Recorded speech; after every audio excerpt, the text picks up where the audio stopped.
Thank you, Lori. You know, God really is faithful, and he never fails. My eyelashes failed to go on correctly today, but God never fails. So I don't know where Rob is with the pictures, but wherever you are, so can you just like Photoshop my lashes so they look good once you edit the photos? I'd appreciate that. Thank you. So I remember being in grad school, and we had these colloquiums where we'd often have guest speakers come in to speak.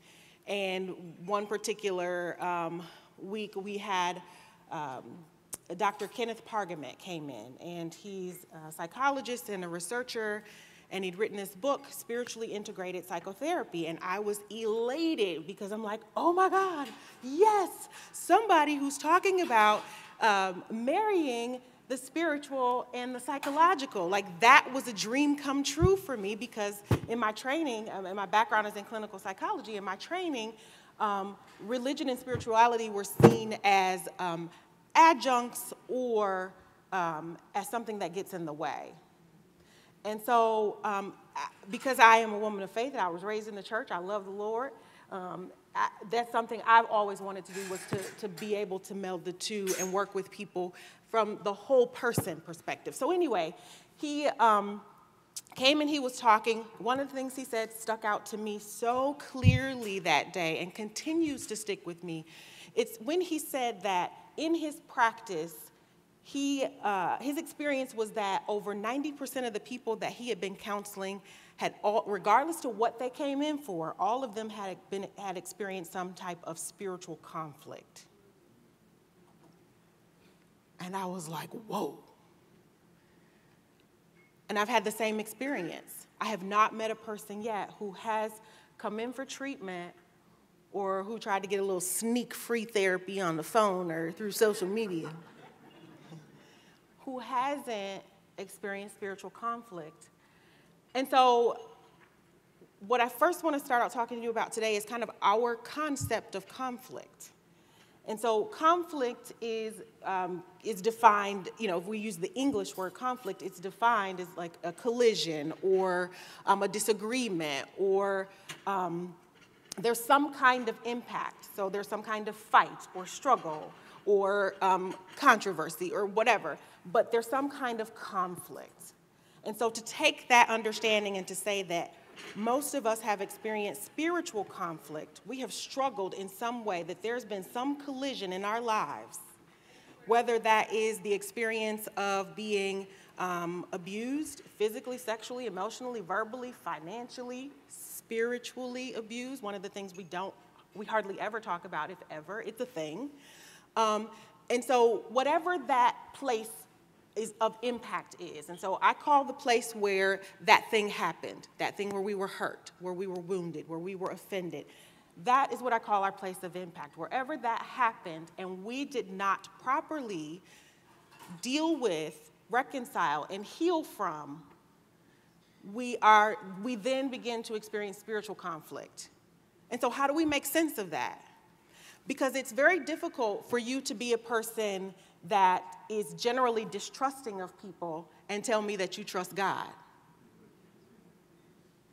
How do you do the two? How do you not trust the people he put here with you, but say that you trust him? And if we really get to the whole core and the heart of what our real struggles are, we're struggling with believing that God is who he says he is, that we are who he says he is, and that he will do what he said he would do. And so that conflict sometimes shows up because, and some of us will say, well, I don't have any conflict. I know that God is good. I know that he's healed me. I know all of these things, but it's manifesting in some kind of way in your life. And this is what I know for sure in the words of Auntie Oprah. You know, she says, this is what I know for sure. What I know for sure is that what you don't deal with will eventually deal with you.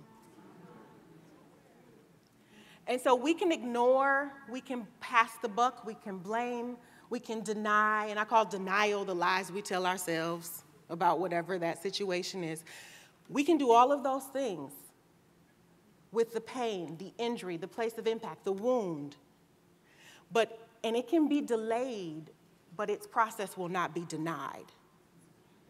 You will deal with it. And whether that's, and dealing with it doesn't always mean in a healthy way. So again, thinking about how we conceptualize these things, you can deal with it in a healthy way and face it, or you can deal with it in what's called a maladaptive way or an unhealthy way. And maybe dealing with it in an unhealthy way is cheating on your spouse, or it's, drinking, it's alcoholism or drug use, or it's just being downright rude and nasty to people for no apparent reason. And so a lot of times we, especially in the church, my experience has been is that we don't talk about pain as if it doesn't exist. Pain serves a purpose. What is its purpose? Its purpose is to tell us that there has been an injury that needs attention. So whether that's burning your hand over a fire, whether that's a gunshot wound, whether that's somebody who said something that offended you, pain is there to tell you, attend to this. And my experience, again, has been in the church is that we get really foo-foo about things. Hyper-spirituality, over-spiritualizing things. God is good. I'm not worried about that. The Lord fight my battles. But you are battling. And not only are you battling with others, you are battling with yourself. Because here's the other piece. If you are generally a distrusting person, not only is it difficult for you to convince me that you trust God, it's also difficult for you to convince me that you trust yourself. Because your experience then has been that I have not made the right decision in choosing who my pastor is, who my friends are, who my spouse was, whatever that thing or relationship was. And so then there was some fault. Something happened as a result of that. And then that kept happening. And then that kept happening. And that kept happening. And so now I don't trust people because I don't trust me to make the right choice. We rarely turn those fingers back to ourselves. And so when we talk about church hurt, we're talking about being hurt by other people. The church we are the church. The building didn't hurt. I think Pastor Melville says that, like, the building didn't hurt you. It was somebody. So we are the church. You were hurt by the church. But one thing that I always say, and if you never hear me say anything else, you'll hear me say this all the time, that while we are hurt by relationship, we are also healed through relationship. There is no true healing that will take place outside of the context of relationship. And that's not just relationship with the Father, it is a relationship with each of us together. He didn't put us all down here like for kicks and giggles. He could have, but I don't think he did. The point was that we would be in relationship with each other. And so that place of conflict, guess what? Somebody hasn't dealt with their place of impact. And you haven't dealt with your place of impact. And y'all impacting each other. So all these wounded healers running into each other. Your wounds bumping up against each other. Wounded, causing more damage. And then, and for many of us, we don't know how to name it. So we call it, the devil.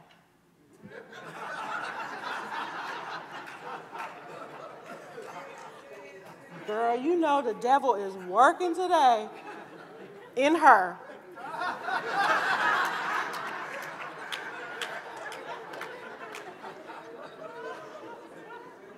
But if we get right down to the heart of it, I've been carrying a wound that I haven't dealt with. And my wound ran into the wound she hasn't dealt with. And neither one of us, we've been carrying it and stuffing it and ignoring it for so long, we don't even recognize it. And so I think she has a bad attitude. And now I'm angry because I don't get sad anymore. It's just anger. So to that point, anger is a secondary emotion.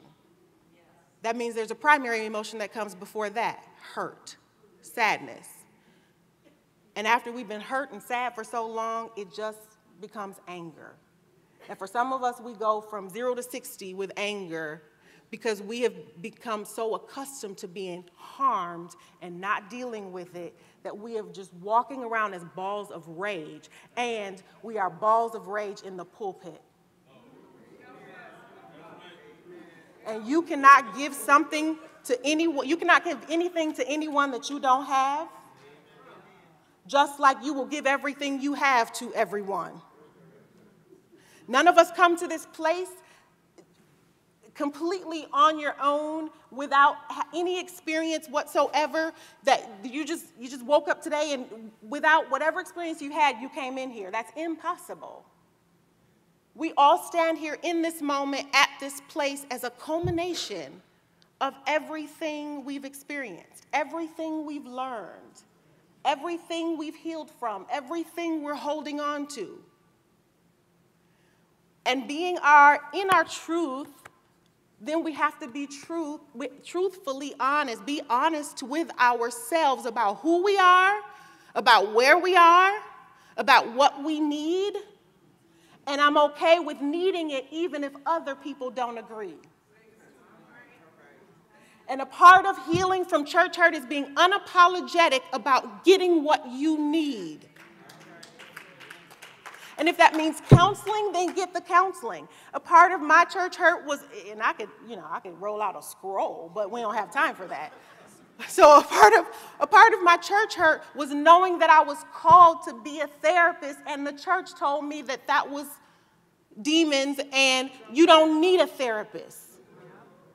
All you need to do is pray. Well, I never told anybody not to pray. Pray you got enough money to pay me for therapy.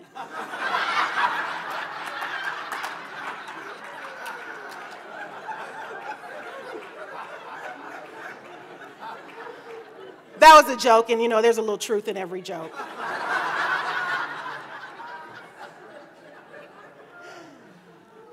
But a part of my wound was, you're telling me that I am not called to do the thing that God called me to do, and then not creating the space for me to do it.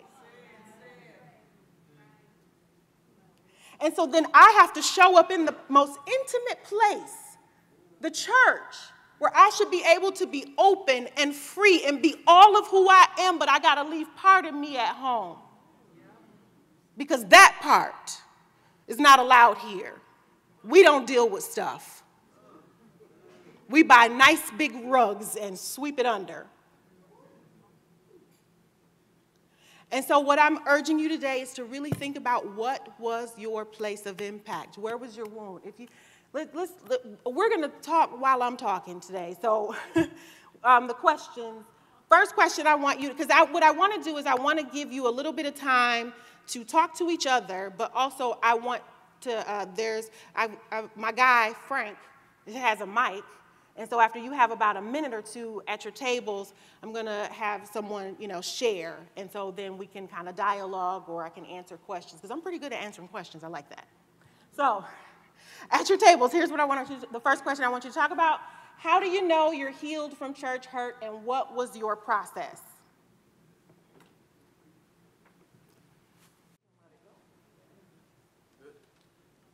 So this isn't anything that we talked about at our table, because, man, that 30 seconds went fast. But, I want to keep this very real. I go to a church where we're hurting right now. And I guess I want to know, maybe you can help me answer this, how do you get healing when people aren't communicating that they're hurt, right? People get hurt, and they take their hurts to some of your churches. I mean, some people have left my church, and they go to some of your churches, and they're hurting, and they haven't told anybody that they're hurting, and they didn't tell us that they were hurting, right? So how is there healing when there's no real transparency about how I wronged you? Okay, that's a great question. Have you ever asked them if they're hurting? So we're really good at church about putting on a smile. I'm good, I'm blessed, I'm highly favored.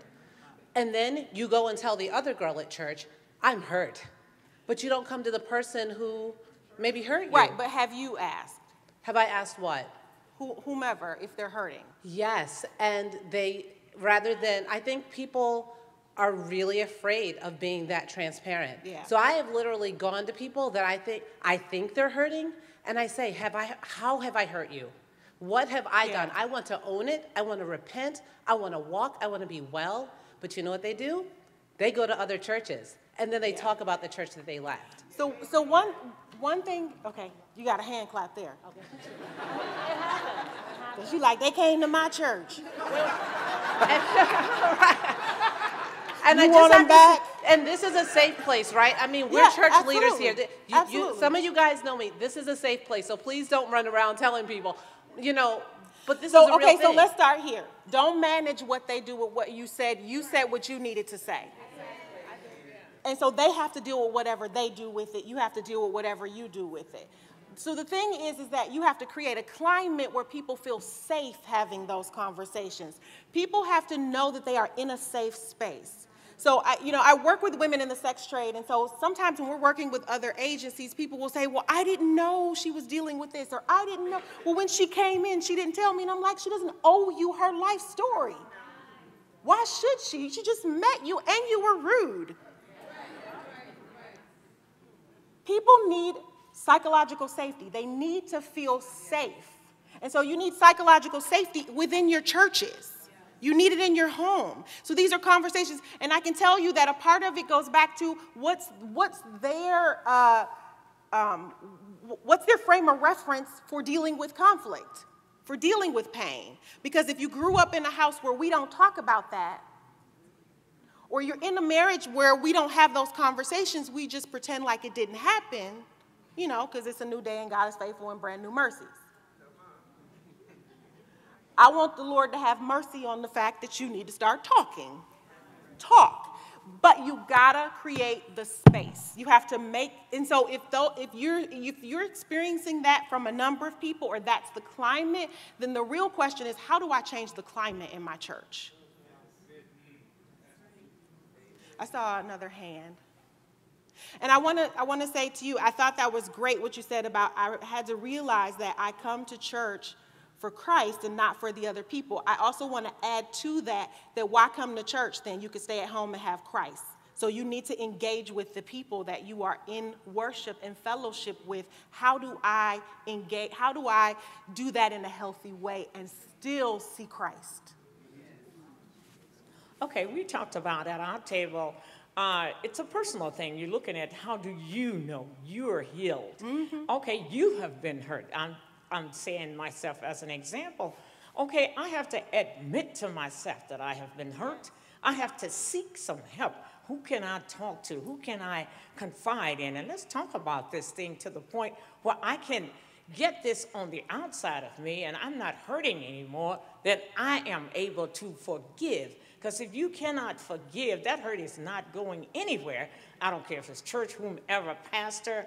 Then you can go back to that same church, interact with pastor, the person that hurt you. You can talk to that person. You don't have this animosity in your heart. You have the true love of God because you've prayed about it. You've given it to Christ. That is the process that you have to first admit you have a problem, you've been hurt, confide in someone, talk, seek advice, and then pray about it. And when you get that, you are able to deal with it. You're able to go back and truly worship and feel the love of God within the place, that church that you were hurt at. Okay.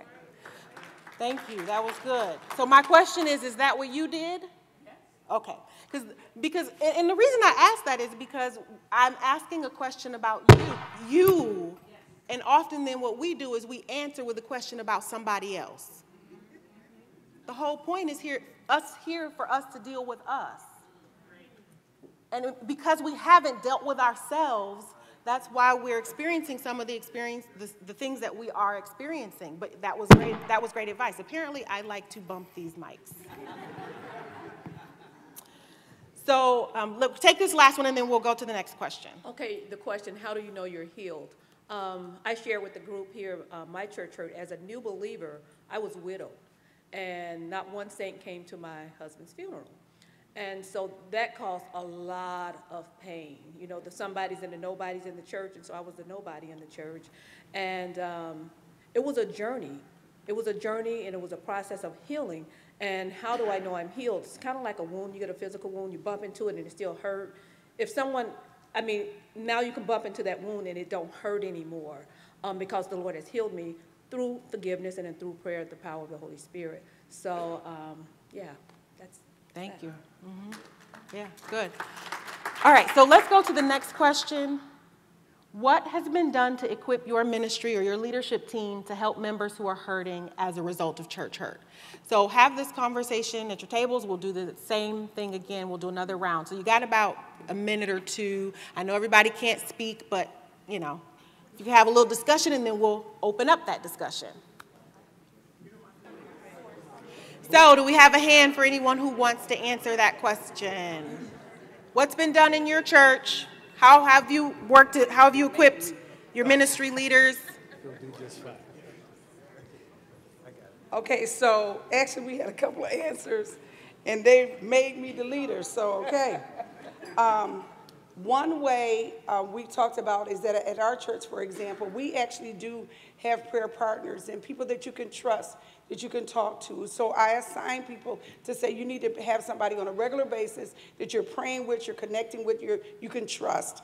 And so we do that. And then there's times that we just shut down the regular church stuff that we do and we come to Jesus and we have some honest moments with each other at the altar to say, have I offended you? Have I hurt you? What's going on with you, brother, with you, sister?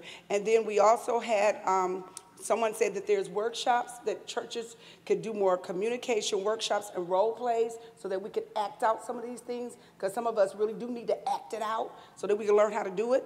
And then the last one was that professional counseling is given, and that we recommend, don't tell people that, you know, you should be a therapist because that's a world thing, but tell people it's a good thing to get therapy, and, you know, even pastors need it, so. Yeah, they should. Yes. Oh, yes. I love those are great things that you all brought up at your table.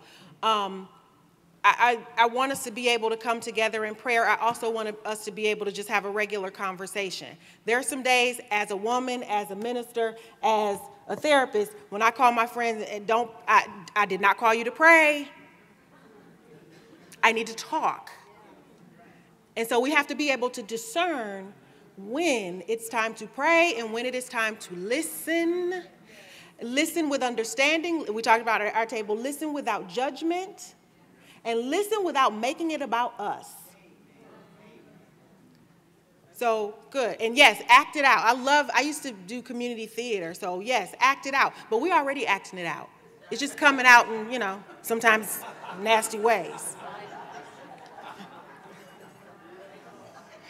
I think it's super, super, super, super important that anyone who has a ministry or has any kind of leadership position or influence is willing to take responsibility for any hurt they cause and to be vulnerable with other people in that. Because by doing so, you then give other people permission to, if nothing else, be vulnerable with you, because you've been vulnerable with them.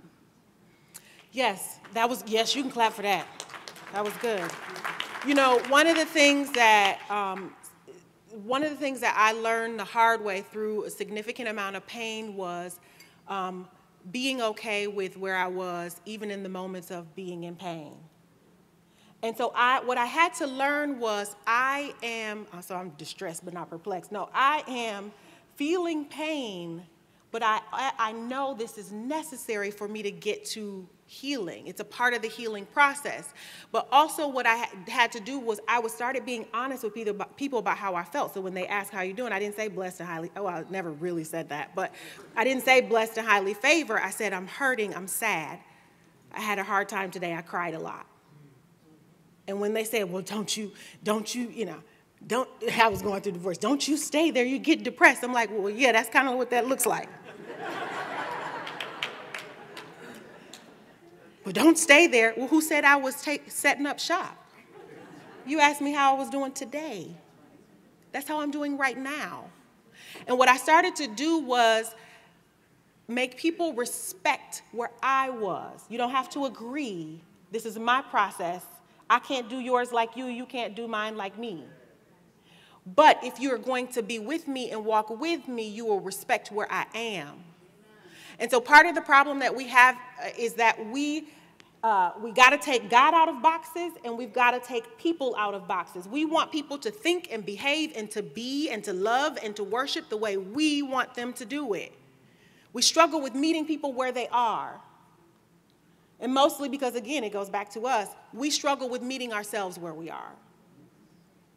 Okay, last one. Hey, Pastor Beverly. Hello, we're going to have you come to our church. Okay.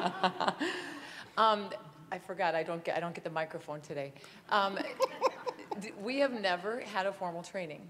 However, when I look at our leadership team, everybody in our leadership team, when they came through the doors of our church, a lot of them had been disengaged for 2 years because of very valid church hurts that they'd experienced, and they did not know where to go. So when they wound up by us, they came in very tentatively, not trusting, and they just kept coming back. And a lot of these people have been reestablished in church because, and I've been told we're a rescue church, but this is what we did. We validated their experience. We did not diminish what they went through, but we did not allow it to become the focus of their lives. And we walked through this with them. We heard them out, we prayed, we allowed them. The word process is so important here, because you cannot tell someone to just forgive without letting them go back and acknowledge what happened. And then you have to be able to discern the ones that literally have a vendetta, because there are those handfuls that will take your congregation down if you allow it. And so being able to discern where there's ground that they want to be free. And so we haven't necessarily done any training, but I feel like our leadership has become equipped because we've gone through the process. All of us have. But we're still going to bring you in because I want you, yeah, you're going to come. So Sign that's me up. it. Okay, Sign me all up. right. So I love that. Yes, you can clap for that. That was really good. What you were saying is that people will often come in tentative. And so I came to the church that I belong to, World Outreach Center, very tentative. I had been out of church for probably about a year or two, somewhere around there. And I was having this conversation with God. Well, I wasn't really ready to go back to church. But in that, there came, I was having, bedside Baptist. So at the house, watching church TV or TV church, whatever. So, there came a point when I felt the Holy Spirit was saying, it's time. And so there were very few people that understood the fact that I needed the time away. It wasn't that I had left God. I had left an institution that didn't look like God. And when he said, it's time, I said, listen, Lord, I got a laundry list. First of all, don't send me to a church where they're doing all that hooping and hollering and they're not saying anything. I need good sound teaching. And I want good teaching because I've been to churches that have good teaching, but the music is bad. I really like good singing, God. And so I have these candid conversations with God, right, because we're in relationship. And so I ran down my list of things I needed just to show up. And like the worship today, just telling God just what I love you for this. I love him for sending me to the place that met my needs. And when I got there, I was hurting, I was broken. I hadn't been operating in ministry for some time. I used to be a minister up preaching and whatever else, but and I'd served on several, different areas of ministry, but I was at a place where I needed to be healed. And I came to a church that men sin, when men sin. That's the motto. And I was able to get healing. And once I started to heal, then he was able to put me back in my rightful place. And not because I left God that I was outside of that place, but because I needed a break from that place so that I could take care of me and get what I needed. And so we at World Outreach Center, we have a team of licensed therapists, licensed counselors. They are trained in the field. They love the Lord. They know the word. And so we have a team of biblical counselors because we understand the need for taking care of the whole person. And we also understand that all of us have a lane, and some of you are pastors and you're counseling and you shouldn't be. All of you were not called to counsel, just like some of us weren't called to teach or some of us weren't called to sing. I actually think I was called to do those things, but I really want to play the keys. I think I wasn't called to that, though. The point is that I've learned to stay in my lane. So when it's praise and worship time, I don't come up and sit on the keyboard. God didn't call me to that. And I don't do it just in the sake of, I can do all things through Christ who strengthens me. Strengthen yourself in the area that you were called to. And it's okay to need help. We're supposed to. We are not independent of each other. We have to do this together. So I am out of time, but I love having this conversation with you. Frank, you were awesome. I do want to say that because these are conversations I like to dig a lot deeper into, and we just don't have the time to do that in this space. However, I've planned a live webinar so we can dig a little deeper. It's coming up in the next few weeks. Registration is open. There is a fee, but you get discounted today because you're here. But I've got little flyers out in the back on the basics table that you can get because I want us to have the conversation. And so I'm going to do a live webinar, Restoring the Broken Spirit. And so I hope that you all got something that you needed and that you will continue to seek what you need, not just from the Lord, but from each other.